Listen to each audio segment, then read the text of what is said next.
What's up everybody, welcome back to the channel. Thanks for joining me. In today's video, we're going to be working on the mini bike and we're going to be adding a headlight, a tail light, and possibly a bonus light. So stay tuned.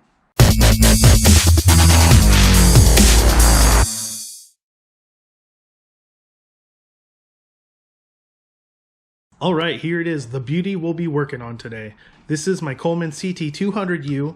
As you can see, it's slightly modified. I painted the front and rear fenders and the chain guard. I have a video on that. I'll put a link down below. You can check that out. It's a little bit of a faux patina sort of look. And then I also have stage 1 done to the engine. So I have intake and exhaust. I also did a video on this. I did the Honda spring. And then I also ground down the throttle screw so you can get a little bit more on that. But if you want to check out those videos, I'll have those down below in the description. So check those out. Let's get started on putting on a headlight, actually 2 headlights, dual headlights, and a tail light. So let's get to work. Here's a quick look at the lights that I'll be installing. These are the Taillight pod lights. The pair were about 22 bucks on Amazon. I'll put a link down below of everything that I'm using on Amazon.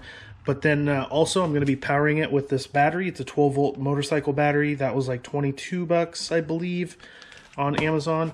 And then the tail light is just a generic motorcycle tail light. It also has blinkers in it. I'm not going to be hooking up the blinkers, but maybe I'll show you how those work. But this was 13 bucks on Amazon.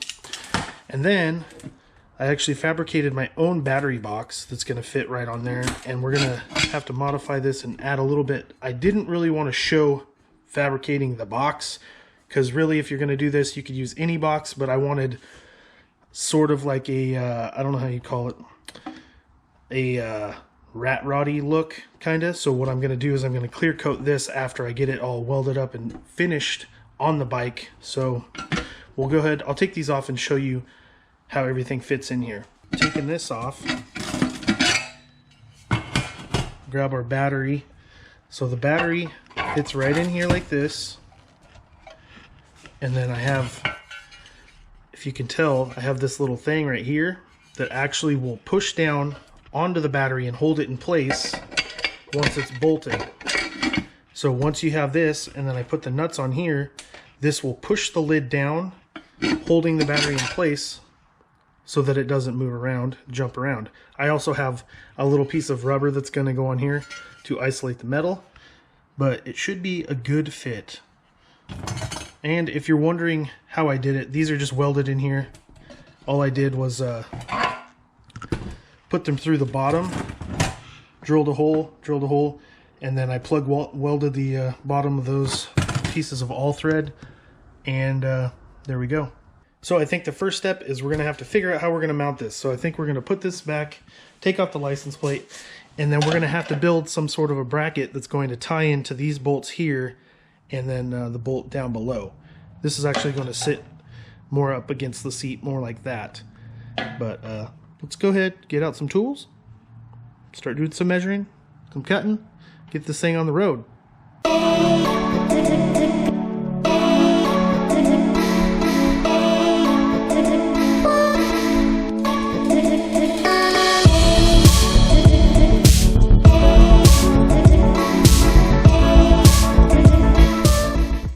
Got those tacked into place. This is the plate that's going to bolt to here and here. So I'm going to have a bolt here, here, and then I'm going to make a bracket that's going to actually go to this also. So we'll put this in here. It seems to be the right angle. So now I'm just going to go under here with a Sharpie, mark it where I want my holes and where I'm going to cut it off. And I think that looks pretty freaking good. I like how it's going to look. It's going to look sick. All right, so I have those 2 bolts mounted up here, and then now we're going to get a piece of angle and we're going to cut a hole in it, and we're going to put it right here, bolt it through here, and then we're just going to tack it where it needs to be on here, and then we have the battery box mounted. So I just have this 1.5 by 1.5 angle laying around, so that's what I'm going to use. I'm just going to cut probably about a 1-inch piece out of it and then drill a hole in it, and then that'll be our bracket. So I got the bolt out, and then we have our bracket. I drilled a hole. Now this is just going to sit right here. Then you put the bolt right in here, and then Now all I'm going to do is take the welder and tack this right here, and then we'll be good to go.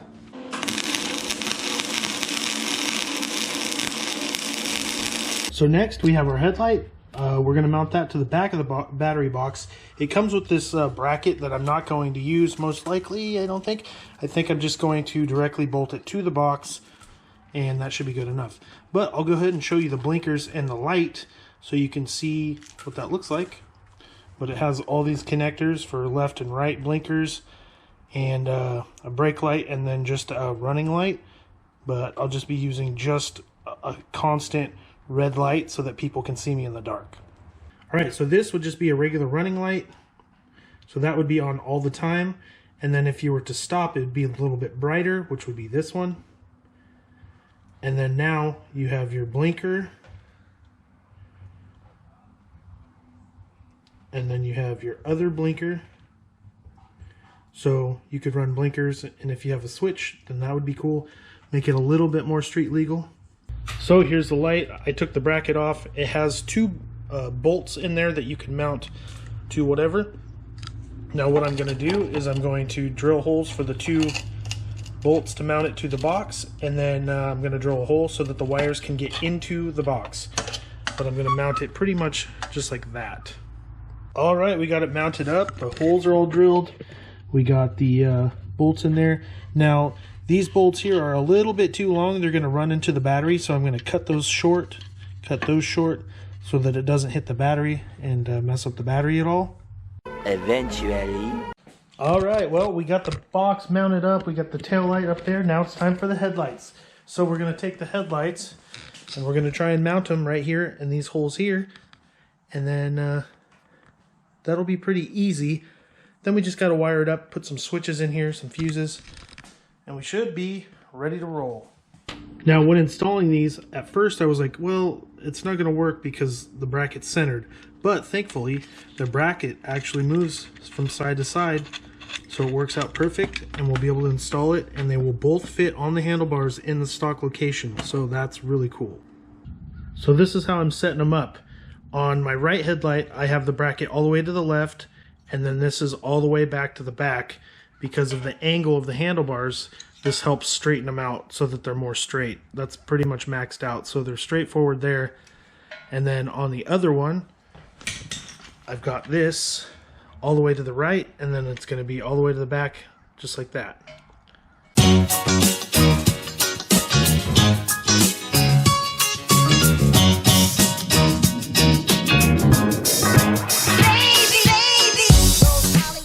Aw, snap! Look at those! Oh man, they look so good. They're going to be awesome all lit up. What do you guys think? Now all we gotta do is wire them up. Oh, I'm excited. Pretty badass. These I just actually had laying around. I was gonna use them on my side-by-side, but this is a perfect opportunity to use them on the mini bike because they've been sitting around for 2 years. But if you still want to pick them up, 22 bucks on Amazon. Link down below in the description. Now, the fun part. We're gonna be doing some wiring. So we just gotta tie these into each other, and then we're gonna create our own wiring harness using some of this wire that I bought. You can pick it up anywhere at auto parts store, Walmart, whatever, or the link down below, of course. Check that out on Amazon. But we're going to tie it in right here, and then we're going to run it along this line here, zip tie it or whatever I decide. But also, as you notice, I removed the seat. I don't know if I said that or not, but we're going to run it around here, and then we're going to drill a hole in here and feed our wires through here.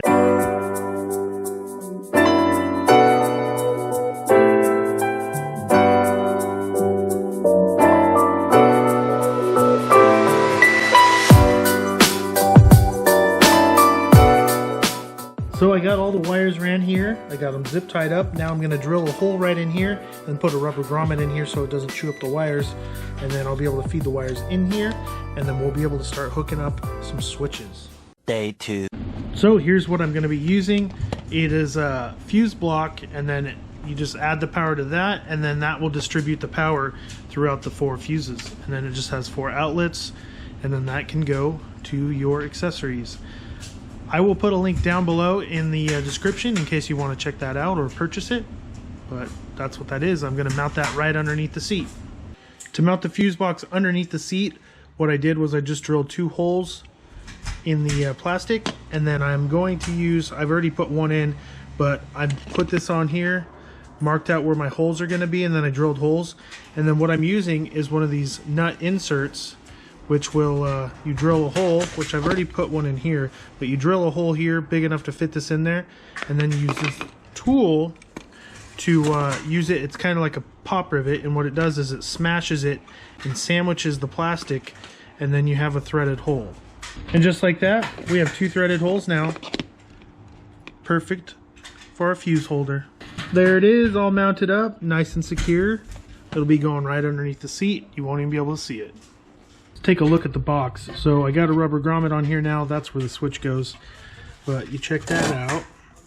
And then now what I have is a little sleeve. This was actually like a plug, and then I just cut the top off. So now I'm going to put this inside of the grommet, and then this is going to help hopefully keep the water out. So now the wires will go through there, and then when the water comes down, it will go here and then kind of run off and not inside of the hole. That's what I'm hoping, but it's kind of just like a sleeved grommet. To give a quick explanation of what I'm doing is basically I'm running a wire from the power, the positive on the battery, running it through here, and then this will hook up to here, which the distribution block, and then it will distribute power to all 4 corners of this. But I'm only going to be using 2. This is just an extra, and then I don't have a fuse in that one. But basically the power feeds into there, and then this will go to the lighted whip switch, and then this will go to the headlights and the tail lights of the switch. Thanks, bud. And then from there, so these 2 powers will go to 2 switches, which will hook up to this part of the switch. And then from the middle part, this middle part here will connect to the accessory. So the middle part will go to the actual whip, and then the actual headlight and tail lights.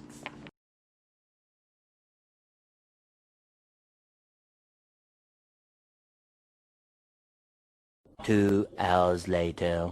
Here's a little bit of a peek of what the lights look like at night. Just lighten up the side by side. Tail light over here.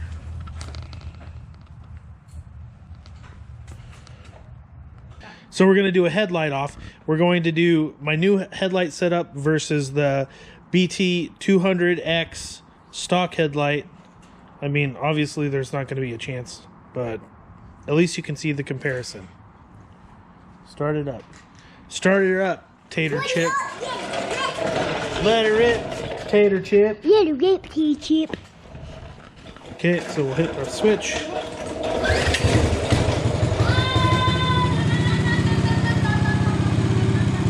There it is. Wait, is yours even on? Yeah, rev it up. Yeah! They're very nice. That's very cute. Very cute. Several bad puns later. So now I have the bracket on there for the lighted whip.